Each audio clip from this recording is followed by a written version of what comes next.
Hi, I'm Savita Sharma. I'm a senior scientist at Sri Shankara Cancer Hospital and Research Center. Today I want to talk to you about cell culture in cancer research. So cell culture is the science and art of growing cells outside a living body in a lab dish.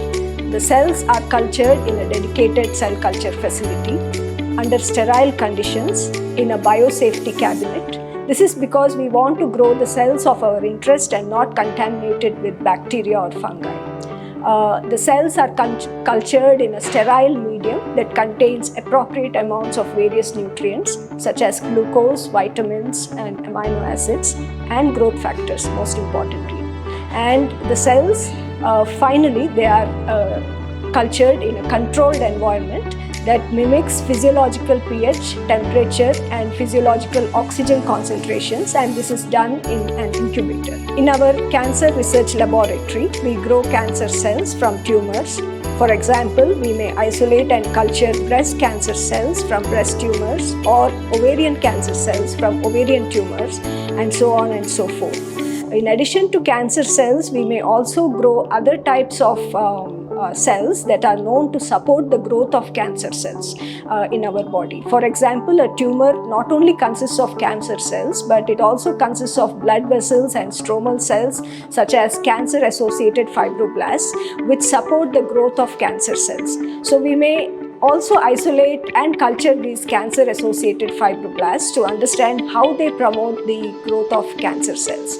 So all these cultures that are established from patient samples are called patient-derived primary cultures. Some of these patient-derived primary cultures are grown for longer periods of time to develop them into cell lines. For example, the first human cancer cell line to be established was the HeLa cervical cancer cell line in 1952 by Dr. George Gay in Johns Hopkins Hospital in the US. Another famous cell line that has contributed much to the understanding of estrogen receptor positive subtype of breast cancer is the MCF7 breast cancer cell line, which was established by Dr. Scholl and colleagues in 1973 at the Michigan Cancer Foundation.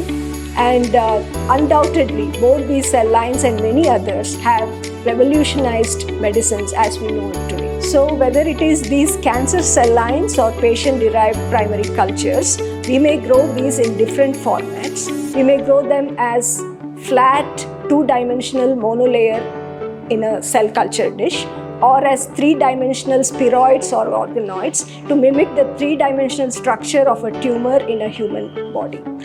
Or we may co-culture cancer cells with cancer-associated fibroblasts to understand how they influence each other's biology. Finally, cancer cells in culture are a powerful tools in the hands of cancer researchers such as myself. We use it to understand cancer cell biology, to understand how cancer cells behave differently from normal cells, to understand how fast these cancer cells divide and multiply, to understand how fast they invade and migrate. For example, we would like to understand why some types of cancer cells grow very fast while others grow very slow and are indolent. What are the molecules, example, the genes, the proteins, the metabolites that make some of these cancer cells grow fast while others are slow? Can we identify drugs to target these fast-growing cancer cells? The answer is yes. For example, A549, a lung cancer cell line that expresses high levels of protein called EGFR was used many years ago to identify the EGFR inhibitors that are used today to treat cancer patients, lung cancer patients in certain types of lung cancers.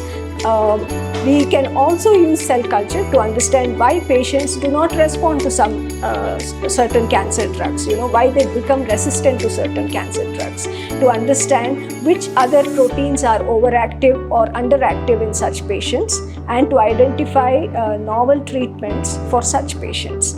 And this is the basis of personalized cancer treatment. And to sum it up, Cell culture is a powerful tool that allows us cancer researchers to study cancer at its most fundamental level, from developing life-saving cancer treatments to understanding how cancer works and to unlocking new possibilities in cancer care. The impact of cell culture reaches far beyond the four walls of these laboratories to eventually reach the clinics and to impact the lives of patients and their families all around the world. I hope this video has made you a little more curious about cell culture and cancer research in general. Happy learning.